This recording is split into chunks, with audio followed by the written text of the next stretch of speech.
And then you joined us on our webinar, you got signed up, and then, and that was what, 3-4 weeks ago, something like that. Yeah. And I know you've done a couple deals now, in California. And As of this morning, we've signed 6. hey guys, Spencer Vann here, Surplus Fund Secrets, and I just got done putting together this interview I did with Rick Rickert, who's closed 6 deals in 30 days. So he signed up to our webinar, and it's been less than 30, it's been 3.5 weeks, less than 30 days from when he was on live with us. He's closed 6 surplus fund deals, which is just phenomenal. He's absolutely killing it right now. We're super excited for him. And we thought it would be cool to kind of sit down with him, interview him, figure out what he's doing to be successful, and just kind of push it out to everyone else. And see if you guys can take things and learn something from this. So hopefully you find value from this. And yeah, without further ado, here you go. And I guess before we start, if you could give like a little intro about who you are and how you got started and all that, that'd be awesome. Sure, absolutely. About 20 years ago, I left corporate America and I started buying homes at public auctions. So I had some money that came out of corporate America with me, and I thought, well, I'd rather invest in real estate and kind of be my own boss and go that route. So what kind of transpired out of that was, seeing what a chaotic process buying a public auction was. And so I'd done that just for myself for, a couple of years. But what was happening is I had a lot of people coming up to me going, how do you do this? What do you do? How do you know if it's a good deal or not? So I started educating people and turning them into my clients, because not everybody wants to show up at auction and go through that process. So, So what kind of led, to that was really, as time went on, I really understood more what went on at auction. And as properties get bid up at auction, what happens to those excess proceeds? They're called excess proceeds in Arizona, or surplus funds in California. That's the big thing I noticed too, is that before anybody gets success with really any type of entrepreneur, an entrepreneurial venture, whether it's, fix and flipping or like what we're doing, surplus funds and all that, it's really a major mindset shift. And so I think like that's kind of why I asked that is how long, like, were you in your corporate job and you were there like, this is not for me? And then was there a gap between when you left and it was like trying to figure it out and the switch of mindset? Or was it just like, you knew I've always been an entrepreneur, I'm just here for now, and then boom, you switch and it's like right away you're ready to go?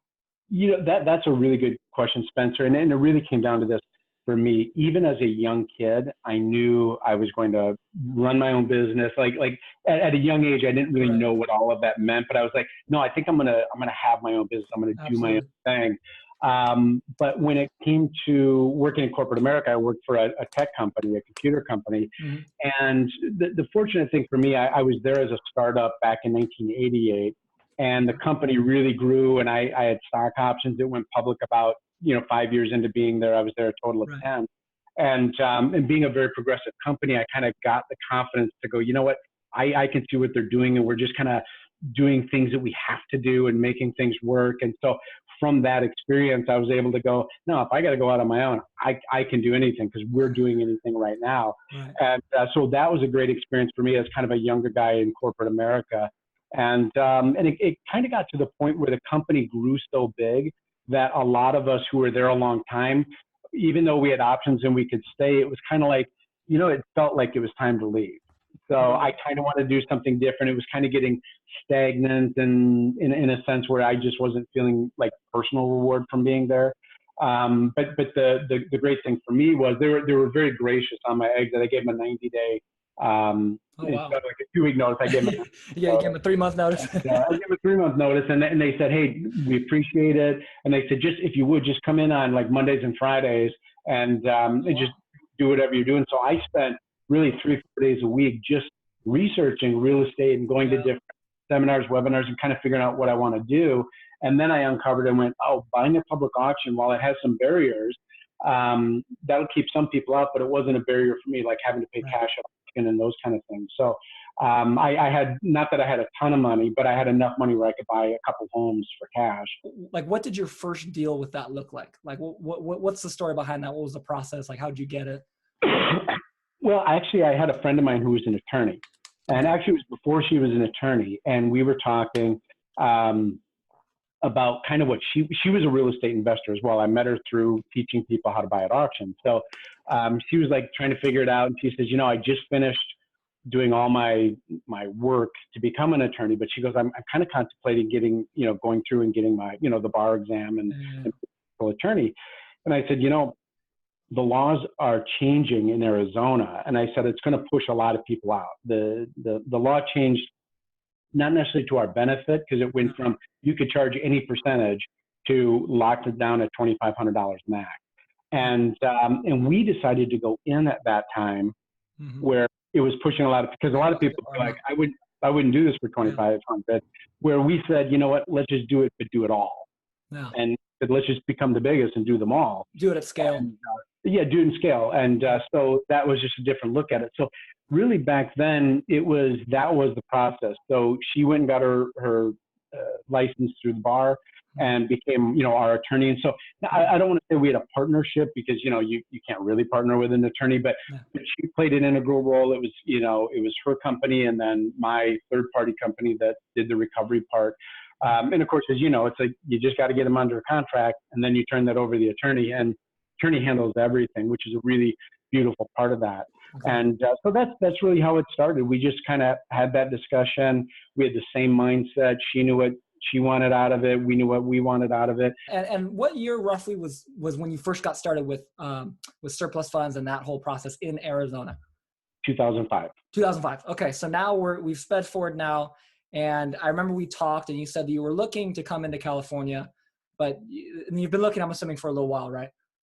Well, I was researching how to get into Washington State, and that's where I came across your website. Okay. And actually, I think I saw a video or kind of a demo, kind of webinar thing from you guys. And that's where I thought, this might be a great segue into California, and it certainly is. And so I really appreciate you guys and what you put together. I appreciate it. Thank you.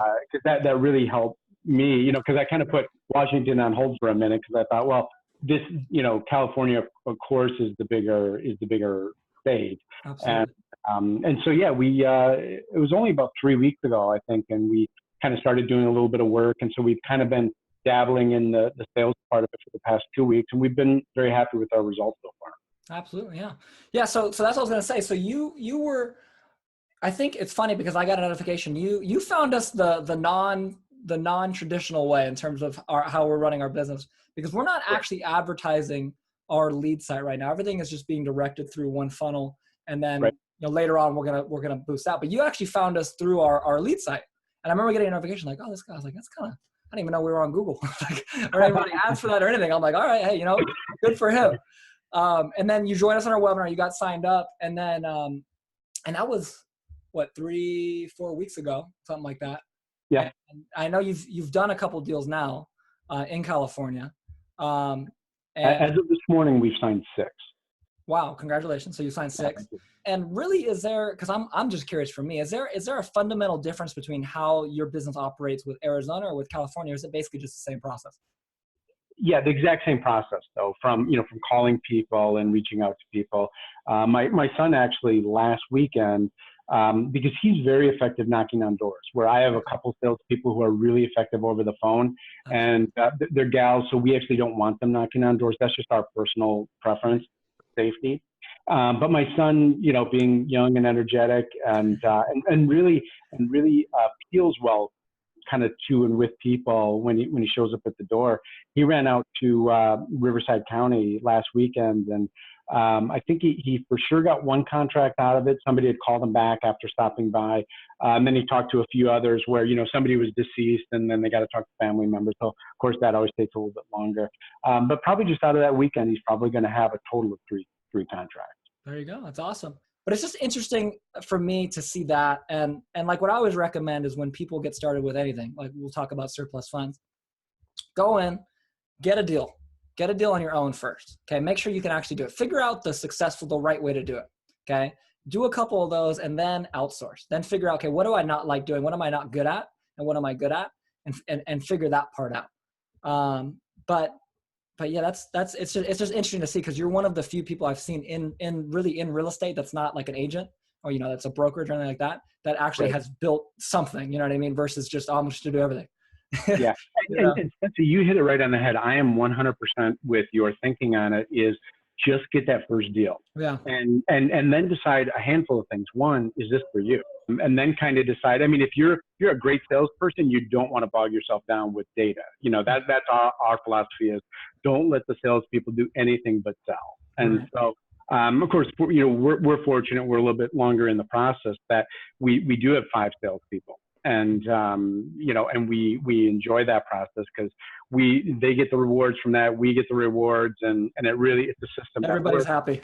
Everybody's happy, but you're right. As people go into this process, they have to kind of know, you know, what am I getting into? And it's just get that first one, decide if it's for you, and then decide what does it look like for you. Are you that data person or are you the salesperson? And then kind of find that support system to get you there. But again, at the same time too, from a data perspective, you guys do so much from just dropping the data in our laps. I mean, I was super excited because, as you know, a lot of people aren't big shares of data in this field because it's kind of like buying at auction. It's like, hey, if you got a great source for data, you don't share it with people because those are your diamonds. And I think you guys are doing, you know, a great thing by opening it up and educating people. And, you know, because there's so much more than one company or even a handful of companies could even handle in California. I mean, we'd love to put a dent in it, but you know, even at our peak, we could probably barely scratch the surface of what's available there. One more question, just for all the people that are on here that are watching this that are, you know, relatively new, and they want to get started. What would you say are the 3 things that you've learned so far? And obviously, again, you're further along. You're running an actual company now, but 3 things you've learned from surplus funds that, you know, people getting started, you know, would need to know. You know, really good question. So one is, are you set up to do it? Are you set up to be that entrepreneur to take this on? Because this is a systems-based thing. Right. Like if you're kind of an organized person, you'll probably do okay.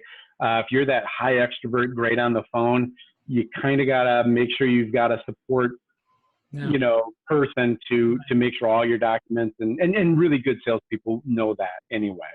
They've got that backup, whether it's a spouse or, you know, somebody, you know, they hire for a few hours a week or whatever to do it for them. So number one is, you know, does this kind of fit into who you are? Right. And really number 2 then is a source for data. And of course, you know, you guys with surpluslist.com, did I say that right? I want to make sure I say that right. Surpluslist.com. So one great source in California. Just, you know, so that is really important because that literally, and if people don't know, whatever the cost is per month, and I don't want you to raise your rates, but so hopefully I'll give it a perspective. But you guys got a good thing, and you know you do. Yeah. But to pay the fee, you know, that monthly subscription is nothing compared to what this would cost to go out and do this. Now, there's some other ways to pull the data. You know, if you're savvy, you can do it through some other subscriptions. But you guys really get what you're doing, and it's geared for this. So, and then really the third thing is kind of hone your selling skills. Just hone the base. This does not need advanced selling skills. We talked about them a little earlier in the call that if you can build rapport, you're probably going to win. And, you know, educate them a little bit. You know, confirm some things for them, put them at ease about the situation they're in. Because so many people, as you know, think all is lost at this time in their life. Even a lot of times within a year of the auction, whether they lost their job, didn't lose their job, to lose their home, to lose that thing that's so important to all of us, that roof over the head, our castle, is really a situation where not everybody finds themselves in, and they don't necessarily know what to do. So kind of recapping those 3 is, 1, is this right for me? 2, get a good source for data. And then 3, making sure that you're approaching them in a way, because they're in a state of mind, a position you're most likely not in, and having that understanding and creating just a basic sales approach with them, I think is a winning combination. So I hope that's, absolutely. Thank you, Rick. I think that's it. I don't know if you have anything else you'd like to add to anybody out there who wants to use surplus funds, but if I have any words of advice for people who hear this is take the education and then decide, is it for you? But if it is for you, you know, dig in and go for it, because All in. it's out there and there's a good business, and just have success and have fun with it. Absolutely. Thank you, everybody. Thank you, Rick, for your time. I know you're a busy man, and I appreciate it. Thank you, Rick. Glad to join you, and appreciate you having me.